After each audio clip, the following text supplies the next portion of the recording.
Hello दोस्तों, home loan लेने से पहले आपको किन किन चीज़ों का ध्यान रखना चाहिए जिससे आपको होम लोन तो आसानी से मिले लेकिन उसके ऊपर मिलने वाली प्रधानमंत्री आवास योजना सब्सिडी भी पूरी मिले।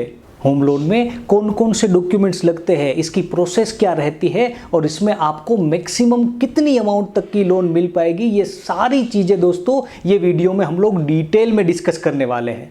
और हाँ, ये वीडियो के बीच में मैं आपको होम लोन से जुड़ी 3 इंपॉर्टेंट टिप्स भी दूंगा जो आपकी होम लोन की और उसकी सब्सिडी की प्रोसेस को बहुत ही आसान बनाएगी। तो आप ये वीडियो को पूरा जरूर देखिएगा। तो आइए स्टार्ट करते हैं। हेलो दोस्तों, ये चैनल में हम लोग डिस्कस करते हैं लोन से जुड़ी सब्सिडी और गवर्नमेंट योजनाओं के बारे में। तो अगर अभी तक आपने इसे सब्सक्राइब नहीं किया तो अभी करें और बाजू के बेल आइकॉन को भी क्लिक करें ताकि आपको सारे अपडेट्स इंस्टेंटली मिलते रहे।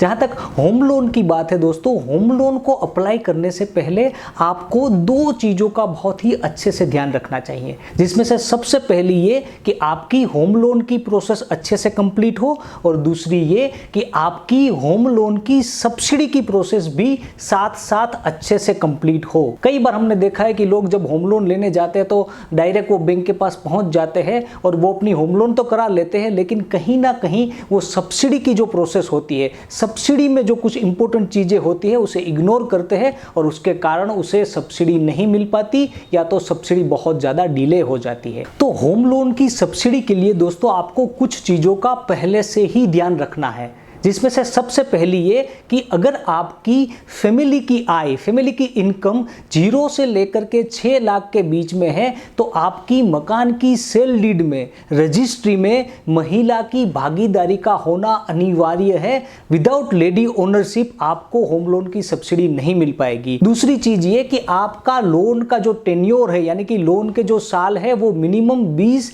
या उससे ज्यादा होने चाहिए। कई बार हमने देखा है कि कस्टमर की एज अगर ज्यादा है तो बैंक उसे 20 साल का टेन्योर देने के लिए मना कर देती है। तो आपके लिए यह बहुत ही जरूरी है कि कोई बैंक आपको अगर 20 साल का टेन्योर नहीं देती तो आप किसी और बैंक से पूछे ताकि आपको मैक्सिमम टेन्योर के लिए, मैक्सिमम सालों के लिए लोन मिल पाए और आपको सब्सिडी भी मैक्सिमम मिल पाए। तीसरी चीज आपको ध्यान रखनी चाहिए कि जो लोग लोन स्ट्रक्चर में आ रहे हैं उन सबके नाम पे आधार कार्ड का होना अनिवार्य है। अगर आपके नाम पे आधार कार्ड नहीं है तो शायद आपको लोन तो मिल जाएगी लेकिन आपको सब्सिडी नहीं मिल पाएगी। तो लोन अप्लाई करने से पहले ही आपके लिए ये बहुत ही जरूरी है कि आप ये इंश्योर करें कि आपके और आपके स्पाउस के नाम पे आधार कार्ड हो। और चौथी इंपॉर्टेंट चीज ये है कि आपको अपने लोन स्ट्रक्चर में अपने भाई या बहन को नहीं रखना है, क्योंकि प्रधानमंत्री आवास योजना की गाइडलाइंस के मुताबिक हस्बैंड और वाइफ और उनके चिल्ड्रन होंगे, वही लोग लोन स्ट्रक्चर में आएंगे तो ही उसे एक फैमिली कंसीडर किया जाता है। अगर 2 भाई लोन स्ट्रक्चर में होंगे तो आपको सब्सिडी मिलना पॉसिबल नहीं होगा। कई बार कई बैंक्स इनकम कस्टमर्स की कम होती है, उसके कारण कई बैंक्स बोलते हैं कि आपके भाई को लोन स्ट्रक्चर में ले लो तो हम आपको लोन दे देंगे। उस सूरत में दोस्तों आपको होम लोन तो मिल पाएगी लेकिन आपको होम लोन के ऊपर सब्सिडी नहीं मिलेगी। तो ये बहुत ही जरूरी चीज होती है। दोस्तों हमने इस चैनल में होम लोन की सब्सिडी को लेकर के बहुत सारे वीडियोस बनाए हैं, आप उसे भी देख सकते हैं ताकि आपको सारी चीजें डिटेल में पता चले और आपकी होम लोन की प्रोसेस, आपकी होम लोन की सब्सिडी की प्रोसेस स्मूथली कंप्लीट हो। तो ये 4 चीज़ों को आपको दोस्तों अच्छे से ध्यान रखना है और उसके बाद ही आपको आपकी होम लोन की प्रोसेस को किसी भी बैंक में करने के लिए अपने डॉक्यूमेंट्स को देने हैं। तो अब ये सवाल आएगा कि होम लोन को करने के लिए कौन कौन से डॉक्यूमेंट्स की जरूरत पड़ेगी। तो इसमें सबसे पहला आता है केवाईसी डॉक्यूमेंट्स, यानी कि पैन कार्ड और आधार कार्ड। उसके बाद आता है इनकम डॉक्यूमेंट, जिसमें आता है पिछले 3 सालों के इनकम टैक्स रिटर्न, या अगर आप इनकम टैक्स रिटर्न यानी कि आईटीआर अगर आप फाइल नहीं कर रहे हो तो आपके बिजनेस के जो बिल्स होंगे वो भी आप सबमिट करा सकते हो। उसके बाद आता है बैंक स्टेटमेंट, यानी कि जो लोग लोन स्ट्रक्चर में रहने वाले हैं उन सब के सेविंग्स अकाउंट के पिछले 1 साल के स्टेटमेंट को भी आपको होम लोन की फाइल को प्रिपेयर करते वक्त उसमें जोड़ने जरूरी होते हैं। अगर आपके मल्टीपल बैंक्स में सेविंग्स अकाउंट है तो सारे बैंक्स के सेविंग्स अकाउंट के पिछले 1 साल के स्टेटमेंट को आपको अपनी होम लोन की फाइल में जोड़ना है। उसके बाद आता है बहुत ही इंपॉर्टेंट सेट ऑफ डॉक्यूमेंट जिसको बोलते हैं लोन डॉक्यूमेंट्स। यानी कि जो लोग लोन स्ट्रक्चर में रहने वाले हैं उनमें से किसी के भी नाम पे कोई भी लोन्स चल रही है तो वो सारी लोन्स के सैंक्शन लेटर्स और उसके स्टेटमेंट ऑफ अकाउंट्स उसको भी लोन की फाइल में जोड़ना बहुत ही जरूरी होता है। और 5वां सेट ऑफ डॉक्यूमेंट्स आता है जिसको बोलते हैं प्रॉपर्टी डॉक्यूमेंट्स, यानी कि जो प्रॉपर्टी आप परचेज करने वाले हो उसकी फुल प्रॉपर्टी फाइल आपको बैंक को सबमिट करनी होती है। तो ये 5 सेट ऑफ डॉक्यूमेंट्स को आप अच्छे से प्रिपेयर करके कोई भी बैंक में लोन के लिए अप्लाई करोगे तो आपकी होम लोन की प्रोसेस बहुत ही स्मूथली और बहुत ही अच्छे से हो पाएगी। अब हम लोग दोस्तों ये देखते हैं कि होम लोन की प्रोसेस एग्जैक्टली किस तरीके से वर्क करती है, यानी कि जैसे ही आप अपनी फाइल को बैंक में सबमिट करते हो उसके बाद क्या होता है। तो दोस्तों जैसे ही आपकी फाइल बैंक में सबमिट होगी, बैंक आपकी फाइल को अच्छे से एनालाइज करेगा और बैंक को लगेगा कि नहीं अभी भी इसमें कोई पर्टिकुलर डॉक्यूमेंट्स की रिक्वायरमेंट है डिसीजन देने के लिए, तो बैंक आपको क्वेरी देगा और आपको बोलेगा कि आप ये सारे डॉक्यूमेंट्स हमें सबमिट करिए। जैसे ही आप वो सारे डॉक्यूमेंट्स बैंक को सबमिट करोगे, बैंक क्या करेगा आपकी कुछ रफ एलिजिबिलिटी डिसाइड करेगा। बैंक आपको टेंटेटिव कुछ लोन अमाउंट डिसाइड करेगा और उसके बाद बैंक का जो क्रेडिट मैनेजर होगा वो आपके बिजनेस प्लेस पे आएगा, या तो अगर आप जॉब कर रहे हो तो जहां पर आप जॉब कर रहे हो वहां पर आएगा और आपसे पर्सनली डिस्कशन करेगा कि आपको कितनी अमाउंट की लोन की रिक्वायरमेंट है और आपका बिजनेस मॉडल क्या है, किस तरीके से आप बिजनेस करते हो। अगर आप सैलराइड हो तो आपकी कंपनीज के बारे में डिटेल में वो डिस्कशन करेगा और उसके बाद बैंक का जो क्रेडिट मैनेजर होगा वो आपकी लोन को सैंक्शन करेगा। जैसे ही आपके पास सैंक्शन लेटर आता है तो आपको क्या करना होगा, आप वो सैंक्शन लेटर को अच्छे से एनालाइज करोगे और आपको लगेगा कि नहीं बैंक ने इंटरेस्ट रेट ज़्यादा दिया है या कुछ भी इंश्योरेंस ज़्यादा है या वॉटएवर कुछ भी आपको प्रॉब्लम लगेगा, तो आप क्या कर सकते हो, वो बैंक को बोल सकते हो कि ये कंडीशन है सैंक्शन लेटर की जो मुझे पसंद नहीं है या मुझे अग्री नहीं करता हूँ मैं उससे। तो आपसे बैंक का क्रेडिट मैनेजर या सेल्स मैनेजर उसमें डिस्कशन करेगा और फाइनल सैंक्शन लेटर आपका निकाल दिया जाएगा। जैसे ही सैंक्शन लेटर पे आप दोस्तों साइन करोगे उसके बाद आपकी होम लोन को डिस्बर्स किया जाएगा। तो होम लोन की प्रोसेस को इस तरीके से डिस्ट्रीब्यूट हम लोग कर सकते हैं। दोस्तों अब मैं आपको 3 बहुत ही इंपॉर्टेंट टिप्स देने जा रहा हूं। आप कहीं पर भी लोन कराओ, किसी भी बैंक से लोन कराओ, ये 3 चीजों का दोस्तों आपको ध्यान रखना ही है ताकि आपको आगे जाके होम लोन में या होम लोन की सब्सिडी में कोई भी प्रॉब्लम ना आए। सबसे पहली और इंपॉर्टेंट टिप ये है कि जब तक आपको होम लोन की सब्सिडी नहीं मिल जाती आप अपनी बैंक को चेंज ना करें, यानी कि आप अपनी लोन को ट्रांसफर करके एक बैंक से दूसरी बैंक में ना जाए। दोस्तों प्रधानमंत्री आवास योजना की गाइडलाइंस के मुताबिक अगर कोई पर्सन सब्सिडी मिलने से पहले अपनी लोन को एक बैंक से दूसरी बैंक में ट्रांसफर करेगा तो उसे सब्सिडी नहीं दी जाएगी। तो ये बहुत ही इंपॉर्टेंट है कि आप इसे समझे कि जब तक आपको सब्सिडी नहीं मिलती आपको अपनी बैंक को चेंज नहीं करना है, चाहे कोई और बैंक आपको कितना भी कम रेट ऑफ इंटरेस्ट दे या कितनी भी अच्छी ऑफर दे, सब्सिडी मिलने से पहले आपको बैंक को चेंज नहीं करना है किसी भी सूरत में। दूसरी इंपॉर्टेंट टिप, आप कोई भी बैंक में अपनी होम लोन की प्रोसेस कराने जाए, आपको क्या होगा, जैसे ही आप अपनी फाइल बैंक में सबमिट करोगे बैंक आपसे कुछ इनिशियल प्रोसेसिंग फी का चेक आपसे मांगेगा जिसको बोलते हैं इनिशियल पीएफ चेक। उसकी अमाउंट 3,000 से लेकर के 6-7 हज़ार तक रहती है। आपको ये बहुत ही अच्छे से इंश्योर करना है कि कोई भी सूरत में वो जो प्रोसेसिंग फीस का जो चेक है वो बाउंस ना हो।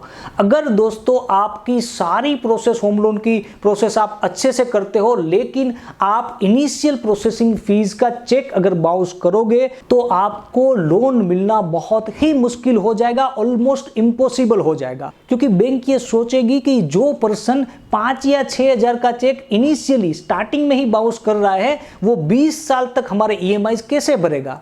तो इनिशियल पीएफ का जो चेक है दोस्तों वो किसी भी सूरत में बाउंस नहीं होना चाहिए। तो ये दूसरी बहुत ही इंपॉर्टेंट टिप है। और तीसरी बहुत ही जरूरी और मोस्ट इंपॉर्टेंट टिप ये है कि जैसे ही आपकी होम लोन की प्रोसेस कंप्लीट हो जाए, आपकी होम लोन का डिसबर्समेंट हो जाए, उसके बाद आपको अपने रजिस्टर्ड मेल आईडी में से बैंक के कस्टमर केयर सेंटर में एक मेल लिखना है जिसमें आपको लिखना है कि ये मेरा नाम है, मेरे लोन का जो मेरी होम लोन है उसके लोन स्ट्रक्चर में ये लोग थे, मुझे इतनी अमाउंट की होम लोन मिली है और मैंने अपनी होम लोन की सब्सिडी की सारी प्रोसेस कंप्लीट की है और उसके सारे डॉक्यूमेंट्स आपके एम्प्लॉयज को सबमिट किए हैं, मुझे अपनी होम लोन की सब्सिडी का एप्लीकेशन आईडी कृपया करके दीजिए।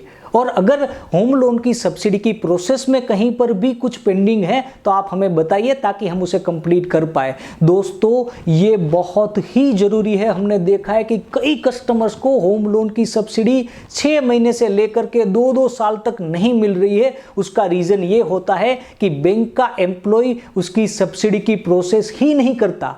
तो आप अगर प्रोएक्टिवली अपनी बैंक को पूछोगे तो अगर कुछ भी पेंडिंग होगा प्रोसेस में तो बैंक आपको सामने से बता देगी और आपको जल्द से जल्द होम लोन की सब्सिडी मिल पाएगी। अब हम लोग ये देखते हैं कि आपको मैक्सिमम कितनी अमाउंट की होम लोन मिल पाएगी, वो बैंक किस तरीके से डिसाइड करता है, किस तरीके से बैंक नक्की करता है।